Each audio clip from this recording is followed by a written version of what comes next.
right there is Pelican Bay, Cayo Costa, where all the people are parked out. You can still see the Cayo Costa Public State Park dock over there. Anyways, we were leaving and the motor got hot after about 2 minutes of running, so we shut it down and threw the anchor out. Found the motor to be low on oil, so we added oil, and it seems to run properly, but it spit out a little bit of oil out of the exhaust whenever we cranked it. So we immediately turned it off. We're gonna get out from the shoreline here a bit, put the sails up, and get out into Charlotte Harbor over there a little ways, and see if the motor's gonna work out. If it doesn't, then we will get a tow. We will call the tow guy that we met a couple weeks ago. He's a really cool guy. Give him a ring, and just pull it in, and you know, go from there. And I'm managing to somewhat keep my cool. I haven't cried yet. Leia has not cried yet. So I'm pretty happy about that. I've only cussed Brandon maybe a couple times. Only a few brief, harsh words. Yeah, so let's get this done. So Leia's going to go pull anchor now. Yep. We're going to swing her out to the bay, see what happens. Okay, we're sailing along. There's Boca Pass right there. You can see the parking lot, as my brother-in-law calls it, where all the boats are packed out there waiting for the tarpon to run past into this little pass. This is, we're just coming off the full moon, which is, I think it's called the hill moon or something like that, which is the best time of the year when they run. So in that time there's usually boats just docked, I mean almost like a big floating dock out there. There's a really tight current through that pass though, so they have to have their motors on just to try to maintain their position. Yeah. But what's our speed right now with just sailing? 3.3 miles per hour with just the jib.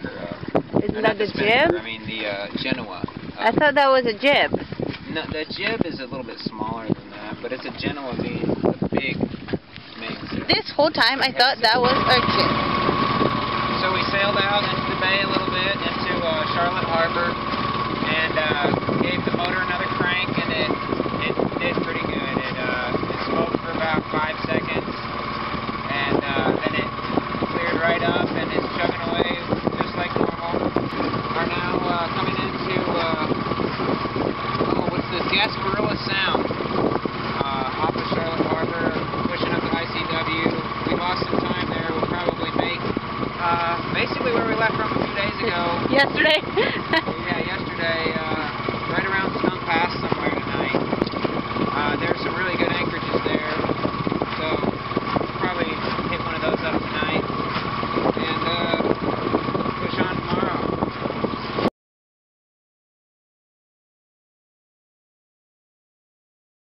No. Another wonderful anchorage at Stump Pass. You can see, oh, there's a dolphin. Yeah, right there. But yeah, there's a sea tow over there hanging like a vulture. And even though our depth says 6'4", we are aground. Yeah, we're heading over there to where all those sailboats were anchored. Yeah. Okay, well, we're just here, and apparently there's a shoal that goes all the way out to where we are, basically. So. Yeah. Yeah. Good times. I love Stomp Pass. Yeah, it's wonderful visit. Yeah. Yeah. There's sea tow over there lurking. Yeah, oh, there's a little dolphin saying hi to us. When we were coming in from ICW, sea tow was pulling someone across, right over there, across that point. And now they're pulling someone else, I guess. I don't know what they're doing now. They're probably going to poke over there and then poke over here and say, hey, how you doing? Hey, do you need a tow? You want a tug? We got a hold of our tow friend that we met last week. We pulled us from over there and gave him our GPS and stuff. And he's going to see how long it will take to get dispatched and all that crap. But it's going to be a glorious sunset. Oh. Yeah. Okay, Leia is paddling to shore. She almost cried. She is taking control now, though. Huh? It's actually pretty cool. It is. It's very easy, and it's like a pond here. I know. You'll have to find it. It might be to your right about 50 yards, where that big strong tree is. Oh, there's that dolphin. Hey, buddy.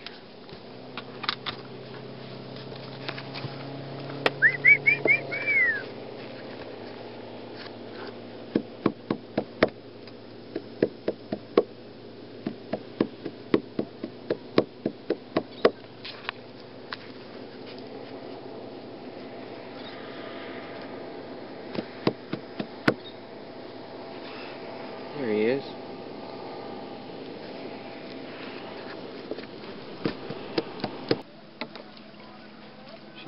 Naya's going for her second dinghy. Bentley didn't enjoy the mangroves there, so she's going to dinghy him up to that dock right up there, about 150 yards away, so that he can get a little walk to him and take a pee. So we are on the hook in Lemon Bay. It's on the north side of Inglewood. It's about midnight. About midnight. We dropped anchor half an hour ago. Sitting in about 7.5 feet of water. Still eating Chinese from 3 days ago. Oh yeah. Our dry ice and ice is held out pretty well in the cooler. Yep. So we got nice good refrigeration. Some nice good Chinese food. But tomorrow we're gonna make for Sarasota, where we put the boat in at the marina and start working on it. Yeah, and the guys at, what is it that we call? Flagship Towing. Flagship Towing. They're awesome. They're freaking awesome. This is the second time they've come and got us from Stump Pass. So yeah, they're really, really great. I even rode on their boat with the puppies because Brandon was like, "Oh, it's gonna get a little bumpy. You may want to go in that boat." I'm like, "Uh-huh. Sounds good. Let's go, boys." Oh no, actually we saw that oh, the boat yesterday. That boat yesterday that we videoed yesterday. He really hung up hard, and he was really rocking a lot and stuff, and it was already getting a little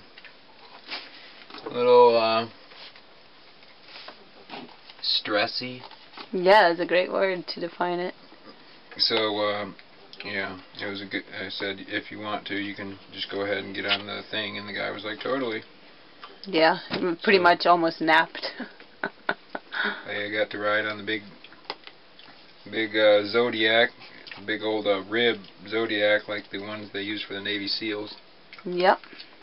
400 horses on the back. Mm-hmm. He hit me off that sandbar. That guy was nothing. Mhm. But yeah, he tried to pull us from the stern the first time, and that wasn't happening. I could tell right away. The rudder came to the side. I was hoping that we were just barely nosed onto that sandbank, but the tide had dropped by about 1.5 feet from the time we grounded. So there was, and I could feel the rudder was grounded also by the time he tried to pull us. So I waved him off real fast, and we pulled from the front and just turned it around and pulled right out. Yep. So it worked out pretty good. Yeah, it was pretty good. Yeah, and Brennan, as always, this is his attitude now, and it's also his attitude when we ground. Is his attitude when anything happens. He is just the chillest person on earth. So, and I'm not. That's what gets it done, dear. Yeah, I know. I know. Keep your head and respond. Captain Brandon with his little, what is it? Monocular. It's a monocular. Wow. At this point. Using it as a binocular. There's two boats over there that are, one's aground and one's the beach. Yeah, that's crazy. But we are heading for Sarasota today. Go to our... About 21 miles or 22 on the chart. So we should get there by early afternoon, I'd say. Sweet! We're going to hit Venice in about 3 hours. Coming up on Sarasota Bridge. This is Lemon Bay that we're in. Where we spent the night.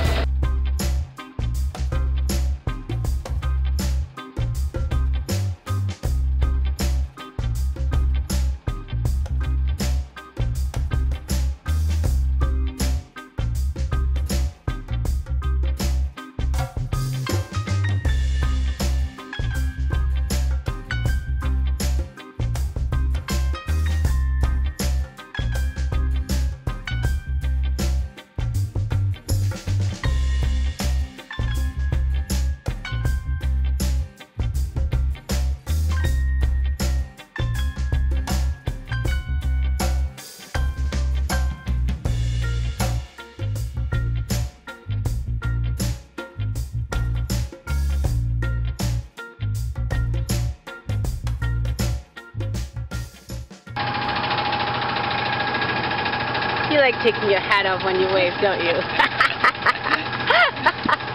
I think it's really funny. Yeah, you can see that one really. You're like, Madame?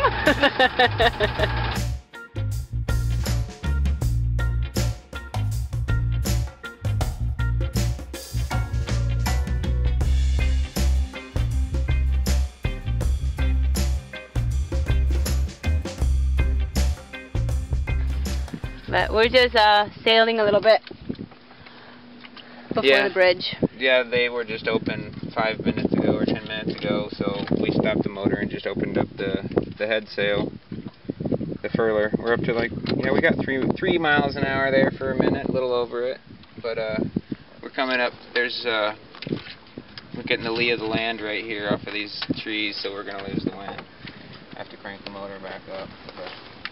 Well, we're almost home. Yeah.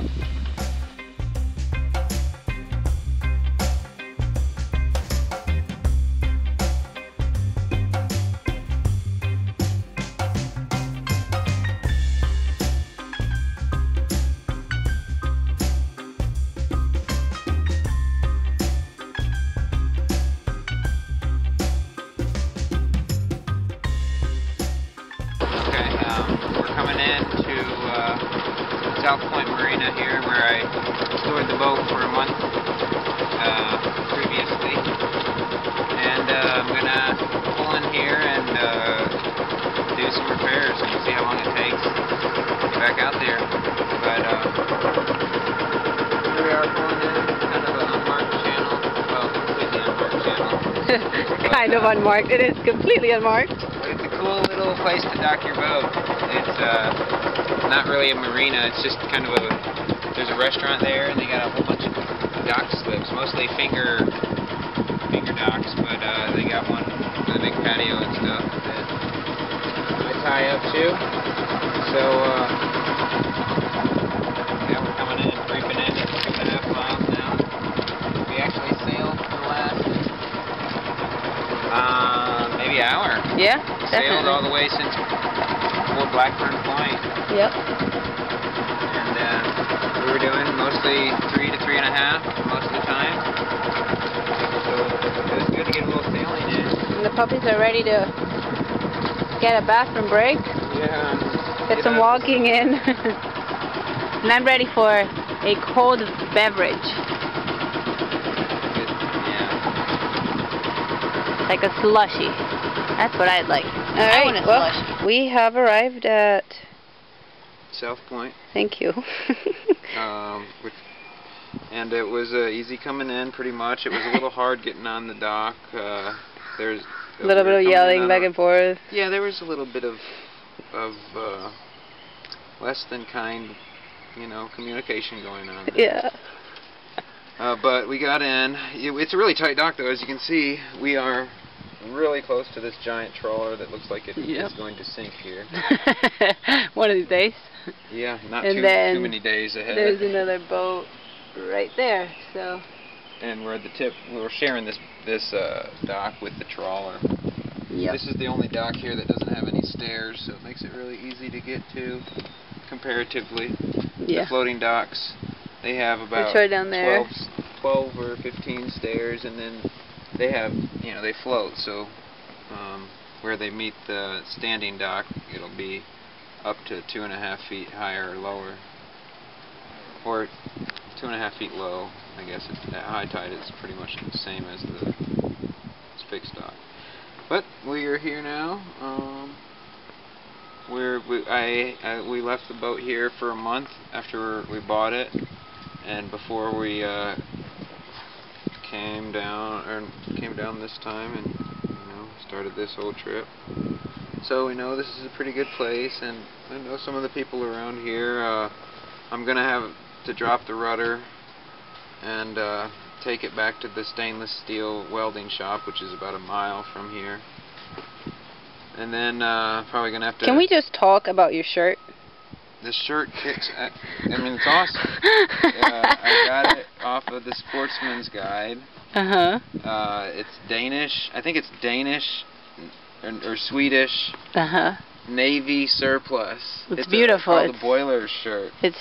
It's so beautiful. No, I know. Oh, Yankee, you break the strand. Oh, with my hard, strong fingers. They break pretty easily, actually, but there's just a million of them. I've broken it in a number of places. Yeah, but what's the purpose of it? Because I mean, the beauty of it is just that's enough. Well, I'd say. Yeah, beauty aside from the aesthetic, dazzling, you know, obvious reasons, it keeps you cool in the hot.